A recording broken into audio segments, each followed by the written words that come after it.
सालों से काम कर रहा है to prevent gender based violence with a special focus on sexual violence. कानून बनाए हैं, वर्कप्लेस सेक्सुअल हैरेसमेंट का कानून हमारे पब्लिक इंटरेस्ट लिटिगेशन से बना है। साक्षी वर्सेस यूनियन ऑफ इंडिया ने सेक्सुअल असॉल्ट बिल को इम्पैक्ट किया है, पॉक्सो को, protection of children against sexual offences act को इम्पैक्ट किया है। और अब हम ये मुहिम चला रहे हैं विच इज़ कॉल्ड द रक्षण प्रोजेक्ट, क्योंकि चाइल्ड सेक्सुअल अब्यूज ज़्यादातर अपनों से होता है, घरों में होता है, स्ट्रेंजर्स के साथ नहीं होता है, पर घरों के अंदर में घुसकर पुलिस कोई काम नहीं कर सकती। तो अगर इसे रोकना है, क्योंकि हमारे देश की आंकड़े हैं कि 1 in 2 is a survivor of child sexual abuse, जिसमें लड़के ज़्यादा और लड़कियाँ कम, 53% बॉयज़ एंड 47% गर्ल्स। तो अगर घरों में रुककर हम घुसकर हमको चाइल्ड सेक्सुअल अब्यूज़ को रोकना है, तो ये बर्डन हम बच्चों पे नहीं डाल सकते। ये बर्डन हम उन बड़ों के साथ भी बात नहीं कर सकते जो अभी तक इसे होने दे रहे हैं। तो इसे घरों के अंदर में रोकेगा कौन? तो इसलिए हमने निश्चय किया कि हम काम करेंगे देश के युवा वर्ग के साथ, जो कॉलेजेस में NSS में पार्टिसिपेट कर रहे हैं, नेशनल सर्विस स्कीम वॉलंटियर्स जो हैं, उनके साथ हम उनके कॉलेजेस में उनको जाकर सिखाते हैं कि पहले तो समझिए कि चाइल्ड सेक्सुअल अब्यूज़ क्या है, कैसा है, उसका क्या बिहेवियर्स है, उसके कानून क्या हैं, उसे आप कैसे रोक सकते हैं, उसे कैसे पहचान सकते हैं, और अगर खुद के साथ हुआ है उसको अपने आप को कैसे हील कर सकते हैं। तो ये द रक्षण प्रोजेक्ट बाय साक्षी, ये मुहिम चली है। What are the key programs and services your organization offer to children who have experienced child abuse and their families?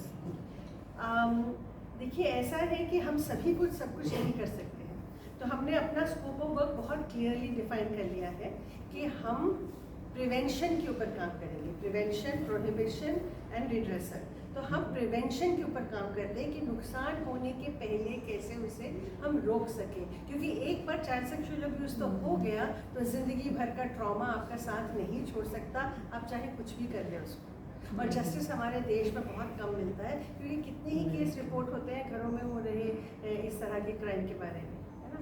तो हमको जब डिस्क्लोजर्स आते हैं, हमें जब बच्चे आपके बताते हैं कि उनके साथ उनके बचपन में ऐसा हुआ था, तो अभी वो क्या करें, तो हम उनको काउंसलर्स के पास डायरेक्ट करते हैं जिनको काउंसलिंग की आवश्यकता है। जो अपने लीगल अधिकार समझना चाहते हैं उनको हम लॉयर्स की तरफ डायरेक्ट करते हैं, और जो जिनके अंदर यादें इतनी ज़्यादा दबी हुई हैं और वो अंदर से इतने कॉम्प्लेक्स हो गए कि वो उसके बारे में सोचना भी नहीं चाहते हैं, तो इस तरह के हम क्रिएटिव प्रोसेसेस के साथ में उनको एक कैथार्सिस टाइप का ऑफर करते हैं कि नॉन थ्रेटनिंग स्पेस में आप कैसे इस एक्सपीरियंस को प्रोसेस कर सकते हैं, उसके बारे में बात करना सीख सकते हैं, उसको खोल कर अपने अंदर से उसे अलग करके निकाल सकते हैं कि ये शर्म का जो बर्डन है ये आपका नहीं है, ये जो गुस्सा आपके अंदर भरा हुआ है इसकी ज़रूरत है, लेकिन अपने आप को नुकसान पहुंचाने की नहीं है। आप इसे शर्म को जो है उसके ऊपर में पुश कर दे जिसने आपके साथ में ये कुकृत्य किया है। I'd like to ask individually about your association with the Rakshan project of by Sakshi. So starting with sir. Well, हम लोग ये नाटक कर रहे हैं घट घट में पंछी बोलता है, which is about child sexual abuse, which is about pedophilia, और मैं किरदार निभा रहा हूँ संजय का, जो ये हरकत करता है। तो मुझे इसको हम लोग 5 साल से करते आ रहे हैं। हमने पहली शुरुआत इसी कोविड समय पे की थी, जब इसका बहुत हो रहा था, घरों में सब लोग घर पे बैठे थे और ये चाइल्ड सेक्सुअल अब्यूज जो था घर में बहुत ज़्यादा चल रहा था। तो मैम ने मुझे अप्रोच किया इस किरदार को निभाने के लिए। मैं काफ़ी नर्वस था एक्चुअली, क्योंकि मैं ऐसे कभी लोगों से मिला नहीं हूँ जो ऐसा करते हैं। तो मैंने डेफिनेटली बात सुनी है बच्चों के साथ कुछ होता है कि मैं बात में I work with kids also in dance and I have also experience same thing, but ma'am ने मुझे बहुत ट्रेन किया किस तरह से इस किरदार निभाया जाए और कैसी कॉम्प्लेक्सिटी हो सकती है कि इंसान के अंदर जब वो इस तरह के काम करता हो। इस नाटक के ज़रिए हम लोग ये बताना चाहते हैं कि घर में बहुत कुछ होता है ऐसे, पड़ोसी के साथ में या अपने रिलेटिव्स के साथ में, तो आप किस तरह से उसको हैंडल कर सकते हैं। तो अलग अलग किरदार अलग अलग बातें बताते हैं और इसके ज़रिए हम वहीं पर बाहर जाने की कोशिश कर रहे हैं। What are your plans for the future and how do you hope to expand your impact and reach? हमारी सरकार के साथ पार्टनरशिप है, ministry of youth affairs and sports के साथ में डायरेक्टरेट ऑफ NSS के साथ में हमारी पार्टनरशिप है, जिन्होंने हमें देश भर में जो 40,000 कॉलेज हैं, जो 40 लाख युवा हर 2 साल में NSS के भागीदार बनते हैं, उनके साथ में काम करने की हमें पूरी तरह से एक्सेस दी गई है। तो हम लोग फंड्स जुटाते रहते हैं और कॉलेज दर कॉलेज, शहर दर शहर, हमारा विजन है 40 लाख युवा वर्ग हर 2 साल में। तो इसका है कि अगर हम सभी एक ऐसी युवा पीढ़ी तैयार कर दें तो इसके बारे में ना सिर्फ समझ सके बल्कि इसकी रोकथाम कर सके, इसको प्रिवेंट कर सके, तो सोशल टिपिंग पॉइंट आ जाएगा। मैम, एक संवेदनशील सब्जेक्ट है, कहाँ तक अभी आप लोगों को सफलता मिल पाई है, जो ये प्रयास आप लोगों का चल रहा है? बहुत सफलता मिली है। इनफैक्ट हम लोगों ने जब शुरू किया था, कई लोग वो थोड़े डिस्टर्ब थे क्योंकि हमारे पास 8 मोनोलॉग्स थे पहले। सो उनकी जो रिएक्शंस है उसके बारे में हम लोगों ने सुना, फिर उस पर काम किया। So the play has been evolving, you know. ये प्ले जैसे हमने पहले किया था वैसे और नहीं है, पर अभी ये एक जगह पे आया है जहाँ पर अवेयरनेस के मतलब ये प्ले इंसान को अवेयर भी करता है और वो स्पेस भी देता है जहाँ पे वो देखने के बाद डिप्रेस होकर ना जाए। ये भी एक बहुत इम्पॉर्टेंट चीज़ है क्योंकि जो लोग इन चीज़ों से गुजरते हैं, depression becomes part of their life. So वो चीज़ से to give them that assurance कि डिप्रेस समझ में आता है कि आप क्यों डिप्रेशन में है, पर that is not a solution. So to really encourage them to talk about it, to really take action on it, ये बहुत ज़रूरी है। एक चीज़ मैं जोड़ना चाहूँगी जो स्मिता कह रही थी कि इन चीज़ों को एक पीढ़ी क्राइम के नाते देखते ही नहीं है। एक पीढ़ी जो है वो इन चीज़ों को, जैसे हमें अभी भी पता है कि marital rape is not considered as rape. Similarly ये जो अब्यूज़ साल चलता आया है, जैसे इसकी स्मिता बता रही थी कि मुझे तो आंकड़े साक्षी में आने के बाद पता चला। इन चीज़ों के ऊपर मेरा ऑब्वियसली कंसर्न था और मेरी थिएटर में आने की मेन मुद्दा ये था कि कुछ चीज़ों के बारे में बातें करें जो काफ़ी सारे महान प्ले राइट्स दुनिया भर के इसीलिए प्ले करते थे कि उनकी वक्त के बारे में बात करें, उनकी समस्याएं के बारे में बात करें। तो that was one of the very important factor for me to join theatre. पर इनके पास आने के बाद मुझे पता चला भाई ये नंबर्स ये है। सो ये इतनी भयानक रूप में चल रहा है, किसी को पता तक नहीं। सबसे बड़ी बात है कि कोई कंसर्न भी नहीं है और घरों में जो चीज़ें होते हैं उसके बारे में एक सर्टेन पीढ़ी है जो उनको टोटली अनदेखा कर देते हैं, या तो बच्चों को बोलते हैं इसके बारे में बात नहीं करेंगे। ये जो होल क्या बोलूँ मैं, ये जो कन्फ्यूजन अबाउट मॉरालिटी, अपनी इज्जत, ट्रेडिशन, ये सब कुछ इतना गोलमाल से सिचुएशन क्रिएट किया है कि जहाँ पे आवाज़ें दब रही हैं। आप अगर आज की पीढ़ी को देखेंगे, most of the children are going through mental health issues, right. अचानक सबको ही बातें कर रहे हैं इसके लिए। क्यों? बोलना आसान है कि बच्चे ये है, न्यू जनरेशन ऐसे ऐसे चीज़ें कर रहे हैं, पर उसके लिए एक्चुअली रिस्पॉन्सिबिलिटी किसकी है? इसका मतलब हमारे पीढ़ी को उसको कुछ दे नहीं पाए, हम उनको प्रोटेक्ट नहीं कर पाए, हम उनको समझा नहीं पाए। So I think it is a very important issue जिसके बारे में बात करनी चाहिए और इसी उम्र में ही बात करनी चाहिए, ताकि जब तक ये युवा क्या बोलते हैं उसको, क्या मेरी हिंदी तो बहुत मैच्योर होते हैं, जब तक वो एक यंग अडल्ट बनते हैं उसको पता चलता है कि ये चीज़ें हम नहीं कर सकते। It's very important to do so today. I just wanted to add something that यहाँ definitely through this entire festival we are talking about child abuse, intergenerational trauma, but एक बहुत ही important चीज़ है जो मैंने अपने किरदार से realize की है इस play में, कि इस trauma का, इस abuse का एक ripple effect होता है जो सिर्फ उस इंसान पे नहीं affect करता जिसके साथ abuse हुआ है, पर उसके आसपास के लोगों को भी affect करता है। Like I'm playing Sanjay's wife, character Sanjay's wife, जो कि पीडोफाइल हैं, पर ये ट्रॉमा उनका है, जिनके साथ ये गलत करते हैं ट्रॉमा उनका भी है, पर इसका रिपल इफेक्ट जो मुझ पे हुआ है एज अ फैमिली, वो एक अलग ही ट्रॉमा है, यू नो, बिकॉज मेरे सवाल है पर मेरे पास जवाब नहीं है। तो ऐसी कितनी फैमिलीज हैं जिनके साथ ये ट्रॉमा हो रहा है पर उनके सवालों का कोई जवाब नहीं देता। तो इस पे भी बात करना ज़रूरी है कि अगर if you going through some trauma and you have questions, आप किससे जाके पूछोगे if you don't have answers. For me as an artist this is very challenging, क्योंकि honestly I don't have personal experience in this, but now that I'm a mother, these things matter to me. I want to know about it. I want to be prepared if ever, God forbid in future, मेरे सामने ऐसी कोई situation आएगी तो मैं कैसे handle करूँगी, मैं कहाँ जाऊँगी, किससे बात करूँगी, कितनी ओपननेस से बात करूँगी, ये सब मेरे लिए एज अ पेरेंट ना इम्पोर्टेंट है। इसलिए ये प्रोजेक्ट, इस प्रोजेक्ट का हिस्सा बनना मेरे लिए पर्सनली बहुत इम्पोर्टेंट और वैल्यूबल था। एंड मैंने इन लोगों को बहुत एंड में ज्वाइन किया, I have just become a part of this beautiful project and I am extremely happy that I got this opportunity.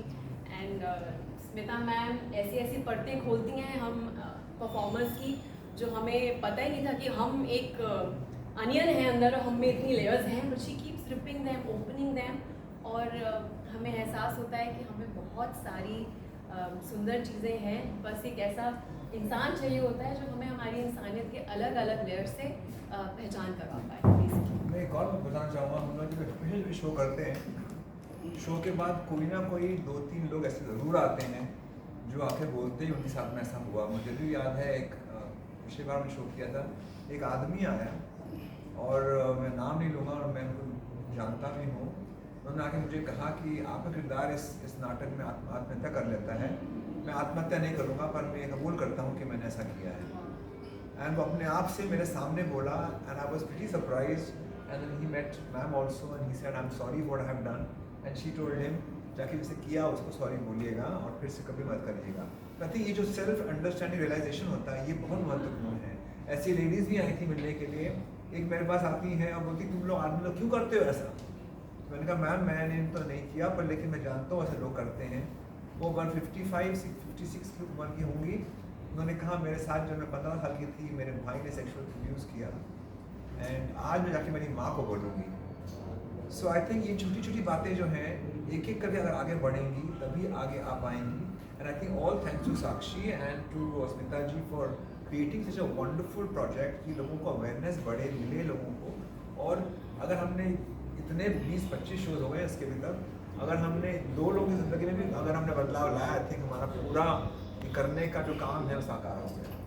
Madam, as you know, both the parents are working today in metro cities, so children are very fear how they to speak up, क्योंकि वो घर पे अकेले रहते हैं, relatives के साथ रहते हैं। How should they come up with their opinion or suggestion on how they should talk to the parents? ऐसा हुआ है या नहीं, बहुत ज़रूरी है इसमें ये पहचानना सबसे पहले कि ये जिम्मेदारी बच्चों की नहीं है, ये जिम्मेदारी आपकी एडल्ट कम्युनिटी की है कि वो अपने बच्चों को महफूज कैसे रखेंगे। ये बर्डन बच्चों पे डाल देना कि बच्चों आप लोग सेफ रहो, ये गलत है ना। ये ज़रूरी है कि बच्चों के आसपास एक ऐसा एनवायरनमेंट, एक ऐसे एलाइज, एक ऐसे एडल्ट कम्युनिटी तैयार की जाए जो उन बच्चों को किसी भी ऐसी आँख से महफूज रख सके। फिर दूसरी बात है, दूसरा लेयर है, पहला चरण ये नहीं कि बच्चों को सिखाए, दूसरा चरण है कि बच्चों को सिखाया जाए कि वो इसके बारे में खुल के भाषा से कैसे बात कर सकते हैं। ये तो हम जब कभी अपने बच्चों के साथ बात करते हैं तो हम उनको यही कहते हैं गंदी बात, शर्म, शेम, गंदी बात शेम को ना बोलकर उन्हें उनके बॉडी पार्ट्स के बारे में समझाया जाए, उनको उनके प्राइवेट स्पेसेस के बारे में समझाया जाए, उनको उनकी बॉडी ऑटोनॉमी के बारे में समझाया जाए, उनको बाउंड्रीज, दायरों के बारे में समझाया जाए, और उससे भी ज़्यादा ज़रूरी उन्हें ये समझाया जाए कि वो किस पर ट्रस्ट कर सकते हैं। तो एलाइज को आइडेंटिफाई करना उनके बड़ों का काम, कि आपके पास में कोई तकलीफ हो तो आप इस इंसान को खुलकर बता सकते हैं, इन शब्दों का इस्तेमाल कर सकते हैं। ये दूसरा चरण है, पहला नहीं। तो बच्चों को कैसा सिखाया जाए कि वो सेफ रहे, ये अगर हमने पहले ये सोचा तो हम गलत ट्रेन पर चढ़ रहे हैं। Also one thing I would like to add कि क्योंकि मैं बहुत साल स्कूल में काम किया और उनमें से एक स्कूल जो है वो विदेशियों की one of the most important school India, वहाँ पर sex education is part and parcel of your Curriculum. Syllabus curriculum. Whereas Indian जो स्कूल्स हैं वहाँ पर इसके बारे में बातें ही नहीं किया जा सकती। Whereas वहाँ पर there are zillions of ways जिस तरीके से उनको समझाया जाता है, बोला जाता है, so that they are aware about it right from the childhood। हमें टीचर्स को भी दायरा रखना पड़ता है कि हम ये करते हैं, हम ये बोल सकते हैं, हम ऐसे बोल सकते हैं, पर हम कहाँ, इट्स वेरी वेरी इम्पॉर्टेंट। हमारे समाज में कुछ चीज़ें ऐसे खेल खेल में ऐसी आदत सी बनाए गए हैं कि कोई अगर उस पर खड़े होके कोई बच्चे भी बोले कि मुझे ये पसंद नहीं, मत करो, so it is not accepted. उनको बोला हाँ, no means no, it is also जायज़ है वो बच्चे के, और हर छोटी सी छोटी बात, और उनको ये सिखा जाए ये तो होता ही आता है, इसमें क्या बड़ी बात है? नो, बड़ी बात है, क्यों करेंगे हम ये? बोलते बोलते वो चीज़ें बहुत रेगुलर हो जा रही छोटा सा किस्सा है, एक हमारी जानने वाली है, उन्होंने अपना किस्सा बताया कि उन्होंने अपने बेटे को तैयार किया क्योंकि वो एक शीज़ सर्वाइवर है, तो उन्होंने बहुत संजीदा थी इस बात को लेकर, तो उन्होंने अपने बेटे को सिखाया कि बिना परमिशन के तुम्हारी बॉडी को कोई हाथ नहीं लगा सकता। और सच्चा, वो डॉक्टर के पास गए उसका चेकअप कराने के लिए, और डॉक्टर ने उसका चेकअप करने के लिए उसकी पेन उतारी कि हम चेक, मुझे he has not asked me, मुझसे पूछा नहीं कि वो मेरे को टच कर सकते हैं या नहीं। 3 साल का बच्चा, ठीक है, इस तरह से तैयारी हो। मेरी ग्रैंड डॉटर है अपनी, उसको अगर हमको हक करना होता तो मेरी बेटी ने उसको तैयार किया कि हम उससे पूछते हैं, can I give you a kiss, can I hold you, will you hold my hand. शुरू से ही बच्चों को अगर हम उनकी बॉडी की ऑटोनॉमी के बारे में हम लोग क्या करते हैं, बेटा चाचा है, मना नहीं करते, बैठो गोद में, टॉफ़ी दे रहे हैं ना, और बच्चा अनकंफर्टेबल हो रहा है, हमें नहीं बैठना, लेकिन बोलते अरे मना नहीं करते, बच्चों बड़ों की इज्जत करो, बैठो गोदी में। तो ये यहाँ इस सोच से निकल के अगर बच्चों के साथ काम करना है तो बच्चों को ये समझाएं कि उनकी कंसेंट हर जगह जरूरी है। Ma'am, you have talked about prevention is better than cure through all these examples. So I would like to know how can one become a Rakshin, which you have talked about. अगर आपके दिलो दिमाग में एक ये conviction है कि ना करेंगे ना करने देंगे, हो रहा है तो रोक देंगे, और अगर हुआ है तो बोल के रहेंगे, तो आप आज से रक्षण, क्योंकि रक्षण is nothing but a preventer of harm, जो नुकसान को होने से पहले रोक सके। लेकिन ये इतना आसान नहीं है जितना लगता है, क्योंकि नुकसान को होने से पहले रोकना इज़ लाइक डिज़ास्टर मैनेजमेंट। पहले डिज़ास्टर के लिए आपको प्रिपेयर होना पड़ता है, तो आपको सीखना पड़ेगा, वो स्किल सीखना पड़ेगा, वो लैंग्वेज सीखनी पड़ेगी, वो बात करने का तरीका सीखना पड़ेगा। इसके बारे में आपको क्या बिहेवियर्स को देखना है, क्योंकि छिप के आते हैं, ये सामने हो रहे होते हैं और हमें दिखते नहीं, समझ में नहीं आता, क्योंकि हमारे आंखों की जो शर्म होती है ना, वो हमें उसे देखने से रोक देती है कि नहीं ये मुझे ही लग रहा है, ये ऐसा तो नहीं कर रहा होगा, उसकी ऐसी सोच तो नहीं हो सकती। इस शर्म को हटा के हमको what is what a spade की भाषा सीखनी पड़ेगी। सेफ स्पेस क्या होती है, सेफ स्पेस कैसे बनाई जाती है। हम लोग करते हैं विक्टिम ब्लेमिंग, हम लोग कहते हैं तुमने ज़रूर कुछ किया होगा, तुम्हारी गलती होगी, तुम जाके ज़्यादा कुछ कर रहा होगा, तुमने इन्वाइट किया। हमको विक्टिम ब्लेमिंग से हटना पड़ेगी। कुछ मैंने आपको मुद्दे बताए हैं जिसकी तैयारी करनी पड़ती है ताकि आप एक preventer also not to be judgmental। और इसके लिए रक्षण प्रोजेक्ट के अंदर में हमारे पास में 18 मॉड्यूल है, 12 सर्टिफिकेट है, 2 साल का ये प्रोग्राम है। आपकी पेस पे कोई मॉड्यूल आधे घंटे का है, कोई 15 मिनट का है, कोई 1 घंटे का है, कोई 10 मिनट का भी है, पर उनको आप अपनी पेस पे करते जाए, सीखते जाए, अप्लाई करते जाए, और एक से बढ़कर एक हम ऐसी कड़ी बनाते जाए जैसे यहाँ बन रही है हर साल।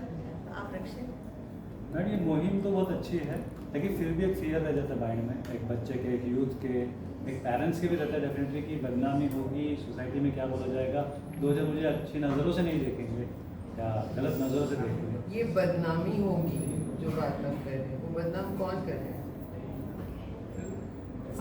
वो ज़रूरी है कि हम उनकी बदनामी से परेशान हों।